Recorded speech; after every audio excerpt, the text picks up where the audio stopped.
Hello and welcome to Mirror's Climate Change Facebook Live.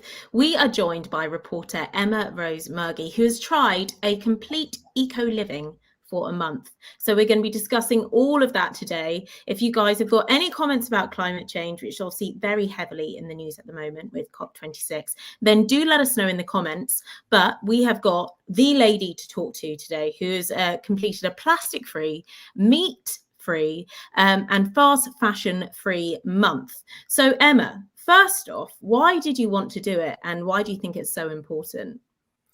I suppose I've been considering making some kind of changes in my life for quite some time, but I think it was with COP and everything that's going on at the minute in Glasgow, it just gave me that kind of push to think, right, I'm going to give it a go.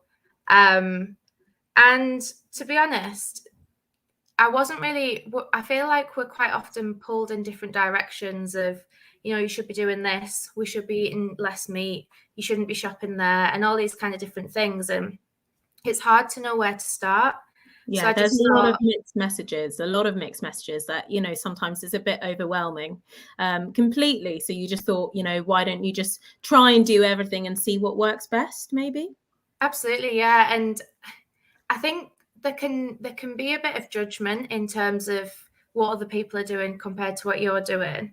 But from my experience, this has kind of been proof to me that no one's perfect and it's pretty much impossible to be perfect in every aspect. So every little bit that we can all do is going to be beneficial. So obviously it's quite heavy to go with plastic free, meat free, fast fashion free. What do you think was the most difficult bit of it? Was it, craving meat perhaps, or even everything from what you're wearing, down to sort of like day-to-day tasks? Which bit was the hardest? I thought it would be the meat because I'm a big meat eater. I always have been, and I love cooking and I love eating meat, to be honest. But that was actually the easiest part of it. And it was actually really fun to like explore all these different foods I wasn't necessarily used to cooking or making. The challenge actually came when I was trying to explore different kind of meat replacement products while adhering to the no plastic as well. Oh, So of course. You don't even think about that, but of course everything comes in plastic packaging pretty much these days, doesn't it?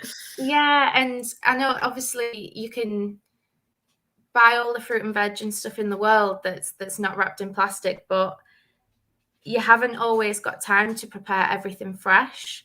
And Yeah. so for the first week or so, when I'd pre-planned everything, I had all my diet planned out. It was really, really easy. It wasn't really much of an issue. But when it got further into the month and I was a little bit less organized and I was just kind of, oh, I'll just nip to the shop and grab this or whatever, I found it a lot more difficult to kind of stick to both of them. And that's where the kind of no plastic thing fell down a little bit. I did try and avoid it as much as possible, but out of the two, I decided that the no meat kind of had to take precedent over the no plastic rule. Yeah, of course. And did you sort of end up sort of going to, markets and stuff like that where they don't necessarily use plastic? That's when the big players, supermarkets and stuff, aren't so useful, I guess, for this kind of thing. Is that you kind of like you'll get around it? Yeah, definitely. And it's actually quite fun to kind of explore different different ways to shop rather than just turning up at the local supermarket and just getting everything there. But I noticed that it was actually quite time consuming because I was having to go where I would normally just go to one shop to get my whole week's shopping. I was having to go to like 4 or 5 and then calling at the market as well. Yeah, of course. And from a financial perspective as well, did you find that it was actually costing you more money to go to these independent shops and markets by the time you've done all of that? And you're not even taking into account the travel to get there as well, which I'm guessing you had to go out of your way to do so. So do you think it's financially viable to do this? I think it is, but when it comes to quite a lot of the leading like meat replacement product brands at the minute are quite high end. So there's plenty of people that wouldn't be able to, you know, afford to buy like Viva and Linda McCartney products every single day of the week. And they are like, amazing products, and they're really, really nice, and they're really great. But I definitely, there's lots of people who wouldn't be able to afford to live off them all the time. And I think the products that I got from Aldi as well were brilliant. But again, they were the ones that were wrapped in plastic. So it's just kind of picking your battles, I think. Yeah, of course. And you say, you know, you've mentioned Linda McCartney, obviously other brands are available. Yeah. But, you know, how much would that cost, you know, in comparison for the meat version to the veggie version? Just so, That's a good question. I think, is it probably about like a 50p difference at least, probably? yeah, to be honest, over the space of a month, it wasn't the biggest difference in the world. But if I was to do that every single month, then year on year, it would definitely start to make a bit of a difference. But it was actually more the other elements that I found where the costs started creeping in, where I was trying to swap out all like my toiletries and things like that. And try and reduce the plastic in there. That's when the costs started to add up. Yeah, of course, of course. Now, obviously, you've mentioned the plastic free and you've mentioned the meat free. Now, let's go down to the fashion now. I think this is probably where I would fall, because as we all know, you know, we can go to charity shops, you know, we can do all of these things, but somewhere along the line, especially now that everything's opened up again, you can't exactly, you know, be going around wearing stuff with holes in. So you end up spending, I mean, I'm guilty of it, going to fast fashion places, which, you know, with cheap materials, because I find going to somewhere, you know, which isn't fast fashion, again, the same as food, I actually end up spending lots and lots of money. So how did you find that in particular? This was the one that I wasn't particularly phased about going into it. I thought, you know, obviously we've just been through a however long lockdown where we've not been going anywhere, and I haven't felt the need to kind of buy all these new things. And I hadn't really considered the fact that the reason I hadn't felt the need to buy any of these new things was because I wasn't going anywhere. And when I started this month, it tied in with lockdown ending and everything fully reopening and that kind of thing. So it was actually a lot harder than I was anticipating it was going to be. And I'm sure I'm not alone in having gained quite a bit of weight over the last 18 months. I think so many people are in the same boat, and I'm Yeah. so with you on the fashion thing. I know I was walking around in, you know, mixed matching pajamas for full days and stuff, and you just think, oh, no one's going to see me. And that's when I've fallen into the fast fashion route now that stuff started opening up again, because I realized I can't exactly walk down the road wearing my dressing gown.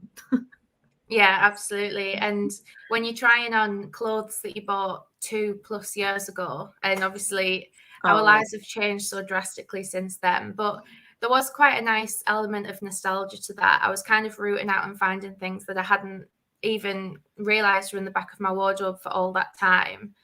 And then I realized that a lot of kind of my most loved items of clothes are fast fashion, but that I've had for a number of years. And it kind of brought up the debate in me of kind of, you know, is it such a bad thing buying from fast fashion if it's something that you're going to wear over and over for years? And I kind of came to the conclusion that as long as you're not just buying an item and throwing it away or only wearing it once, then it's not too bad. This is actually something that came up when the Halloween weekend just gone. Lots of people buying stuff which they'll wear for one night, you know, stuff which isn't necessarily very good at getting away, you know, recycling or whatnot.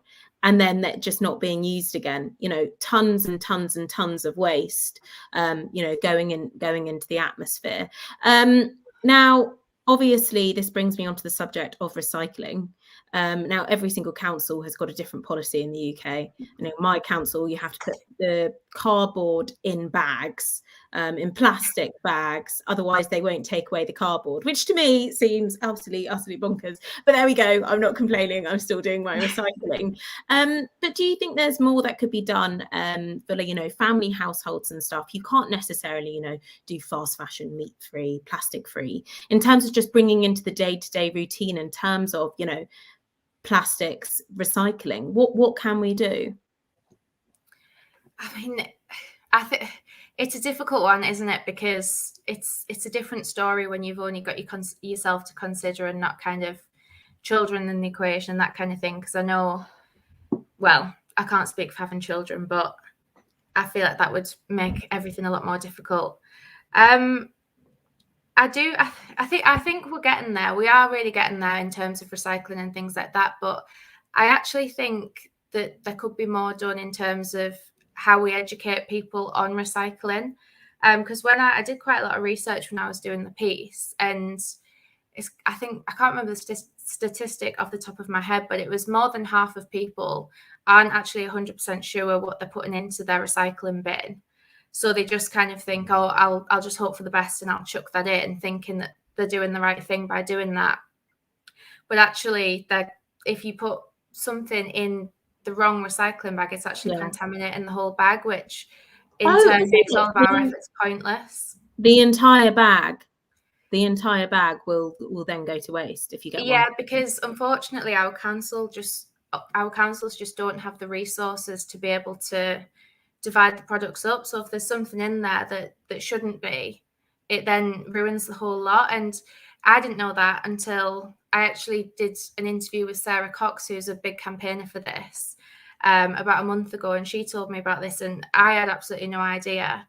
And I think I'm in the majority of people who had absolutely no idea. You know, we've got the best intentions. We think we're doing the right thing, and we're not. So more kind of awareness and education on what we're actually doing every day at home. Completely. I mean, one of the classic cases of recycling I know is coffee cups. Disposable coffee cups, and we can try our best to carry around our cylinder and whatnot, but at some point probably during the year you might pick up a coffee and the recyclable, what you think is recyclable cup can go in a paper recycling bin. Actually you can't, because it's made of so many different elements that actually every bit of the coffee cup needs to go into different recycling bins, which is crazy. But that's just another classic case of that. So obviously, we've touched on the plastic free, we've touched on the meat free, and we have obviously mentioned about families. But is there anything that you think that just as a norm we can start doing? Which would help with climate change things. That is what we're talking about at the moment. All the global leaders, from around the world are there. What advice would you give them to pass on to everyone in the country?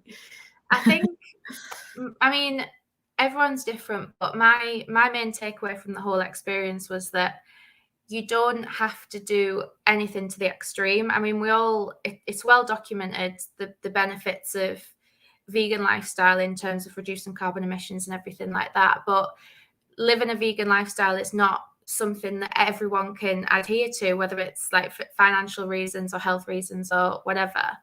So I don't think it needs to be kind of, you're either a meat eater or you're vegan. I think we can all kind of think, I'm going to have, meat-free Mondays. I'm only going to eat meat at weekends. And just little things like that. I think what I've learned is no one can do it all.